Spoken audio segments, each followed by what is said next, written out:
مساء الخير عليكم متتبعي قناة شيوات ام انصاف. كنتمنىكم تكونوا بخير وعلى خير. فيديو جديد واقتراح جديد. الاقتراح ديال اليوم غادي نقترح عليكم واحد البسبوسه، وماشي اي بسبوسه، بسبوسه بكريمه خطيره واقتصاديه وكتجي لذيذه بزاف. جربوها على ضمانتي. كنتمنى ما تنساونيش كيف العاده بلايكاتكم وتعاليقكم الجميله. خليكم معايا لاخر الفيديو ندوزو المكونات وطريقه التحضير على بركه الله.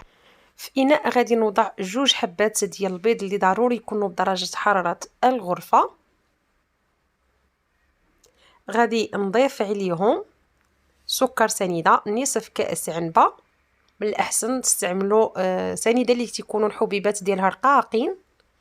وغادي نضيف ايضا 2 اكياس ديال سكر فانيلا.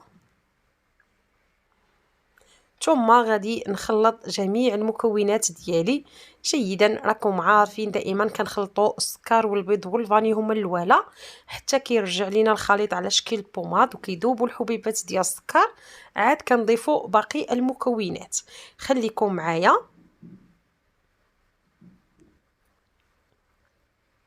بعد ما خلطت البيض والسكر والفاني غادي نضيف كاس الا ربع من الحليب، وغادي نضيف نصف كأس من زيت نباتية. غادي نخلط مزيان المكونات ديالي على هذا الشكل. ومن بعد غادي نضيف 250 غرام ديال السميده رقيقه. كيف ما شفتوا معايا كنضيف كميه بكميه. غادي نخلط مزيان الكميه الاولى اللي ضفت، وغادي نضيف البنات واحد 2 معالق كبارين ديال الكوك اولا جوز الهند اختياريين. الا ما كانش ماشي مشكل، ممكن تستغناو عليه. وهنا غادي نضيف ما تبقى من السميد الرقيق. كنعاود ندخل مزيان السميده والكوك اللي ضفت في الخليط ديالي مزيان كيف ما تشوفوا معايا.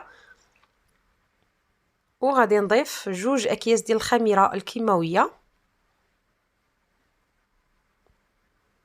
مع داكشي اللي بقى ليا من السميده الرقيقه. وعاود كنخلط الخليط ديالي جيدا. بالنسبه للفران البنات نكونوا مشعلينه من قبل يكون سخون. كنهبطوا له درجه الحراره 170 180. اللي عندها فرن الغاز تنقص مزيان العافيه تخليها مهيله بحال اللي غادي نطيبوا الكيك. هاد البسبوسه كتجي رائعه بزاف، كتجي خطيره في المذاق. الكريمه ديالها كتجي كريميه وكتجي لذيذه بزاف. البنات توجدوها للضياف ديالكم اولا المائدات الكوتي. صراحه كتوجد بسرعه وكتجي شي حاجه زوينه بزاف في المذاق. هنا خديت هاد المول العجيب ديال بيم. صراحه زوين هاد المول البنات، متعدد الاستعمالات، غزال كيخرج الكيكه والحرشه كلشي. البسبوسه زوينين صراحه. هنا كنفرغ فيها الخليط ديال البسبوسه ديالي كيف ما شفتوا معايا. القوام ديالو في الفيديو كيكون شويه خفيف. صافي غادي ندخلها للفران طيب حتى كطيب لي من التحت، وكنهبطها العافيه تكون فوق منها تحمر واحد شويه على الوجه ديالها. وكنخرجها كتجي على هذا الشكل هذا. كنخليها واحد 10 ديال الدقائق حتى كتهبط ليها درجه الحراره، يعني كتبرد واحد شويه. عاد كنقلبها في المول. راه كتزول بكل سهوله، ما كتلتصق ما والو. البنات بالنسبه للمول دهنته بشويه ديال الزبده ورشيته بشويه ديال السميده رقيقه. هانتوما كيف كتشوفوا كيفاش كتجي البنات بعد ما قلبتها. كتجي غزاله وكتجي محمره وكتجي زوينه، ما كتلصق لا في مول لا حتى شي حاجه. دغيا كتقلب كتجي خفيفه كيف ما كتشوفوا.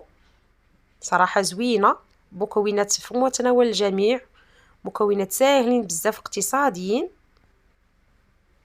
كتجي واحد البسبوسه اللي رائعه. هنا البنات عندي السيرو اللي غادي نسقي به البسبوسه ديالي. خديت كاس ديال الماء مع كاس الا ربع ديال السكر سنيده وطريفت الحامض وخليتهم يغلاو واحد 20 دقيقه. صافي هنا البنات البسبوسه ديالي وهي سخونه غادي نسقيها بداك السيرو وهو بارد. الا كانت البسبوسه بارده يكون السيرو سخون. دائما الكيكه اولا البسبوسه منين تبغيو تسقيوها، الا كانت هي سخونه يكون السيرو بارد، الا كانت هي بارده يكون السيرو سخون. مهم واحد يكون سخون واحد يكون بارد، هكا باش كتشرب لكم السيرو ديالكم وما كتجيش معجنه من الداخل. صافي كنسقيها مزيان من الجناب ومن الوسط في جميع الجوانب ديالها بداك السيرو باش هكا كتجي مشربه وكتجي لذيذه. صافي غادي نخليها هنا على جنب وندوز باش نحضر الكريمه اللي غادي تجي في الوسط ديال هاد البسبوسه. غادي نحتاج فيها 2 كؤوس عنبه من الحليب، غادي نحتاج 2 ملاعق كبارين من سكر سنيده.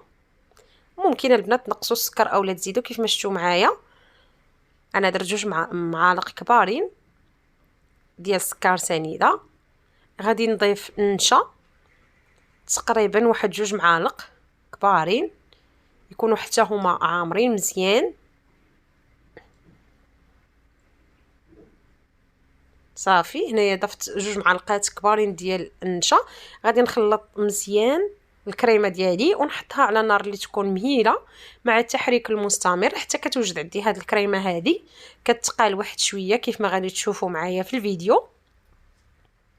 ومن بعد غادي نكملوا باقي المراحل. هنايا الكريمه ديالي بعد ما حطيتها على النار اللي تكون مهيله، ضروري ما نبقاو نحركوا في ديك الكريمه ديالنا على هذا الشكل هذا بالفوي باش ما كتلصقش لنا في قاعده الكاسرونه ويعطينا المذاق ديال الحراق. صافي هي الكريمه ديالي واجده. غادي نضيف ليها هنا الجبن مثلث، ضفت 2 ديال الفرماجات مثلثين، وغادي نضيف واحد العلبه ديال الياغورت بيرلي. صراحه كيعطي واحد المذاق رائع بزاف ومذاق غزال لهاد الكريمه هذه. كنخلط الكريمه ديالي مزيان مزيان بالفوي باش كيتخلط لي داك الفرماج اولا داك الجبن مع الياغورت والكريمه. ممكن البنات تضيف واحد 2 اكياس ديال سكر فاني، انا ما كانش عندي صراحه صافي وما درتوش. صافي هي الكريمه ديالي بعد ما كانت واجده كنفرغها على الكيك بهذا الشكل هذا، ونحاول باش نقاد ليها الوجه ديالها تجينا واحد الطبقه اللي تتكون متساويه ومقاده. كيف ما لاحظتوا معايا البنات الطريقه سهله بزاف وبسبوسه اقتصاديه. كنتمنى تعجبكم وتشجعوني بلايكاتكم وتعاليقكم الجميله. ولا كانت هذه اول زياره لكم للقناه ديالي تشتركوا في القناه وتفعلوا زر الجرس باش يوصلكم جديد فيديوهاتي. صافي ها هي البسبوسه ديالي واجده. كنخليها على جنب حتى كتبرد وكنزينها باللي كان هنا زينتها بشويه ديال الفايتين في الجناب ودرت شويه الورد في الوسط. كان هذا تزيين بسيط فقط، ممكن تزينوها باللي بغيتو والطريقه اللي عجباتكم. وصلنا لاخر الفيديو كيكون هذا هو الشكل النهائي ديالها. كنتمنى تعجبكم وتشجعوني كيف قلت لكم بلايكاتكم تعليقكم الجميله. ولا كانت هذه اول زياره لكم تشتركوا في القناه وتضغطوا على زر الجرس باش يوصلكم جديد فيديوهاتي، وتبارطاجيو الفيديو مع احبابكم واصحابكم في جميع مواقع التواصل الاجتماعي باش تعم الفائده وكل شيء. اشترك في القناه ونكبروا القناه ديالنا. ها هي البسبوسه ديالي قطعتها معكم باش تشوفوها من الداخل كيفاش كتجي غزاله البنات، كتجي رطبه وكتجي غزاله لذيذه بزاف، كتحمق المذاق خلاص كيجي رائع بزاف. هانتوما البنات انا كنقطع معكم بالفورشيط باش تشوفوا كيفاش كتجي. وبسلامه عليكم، نخليكم ان شاء الله في فيديو قادم واقتراح جديد. الى اللقاء.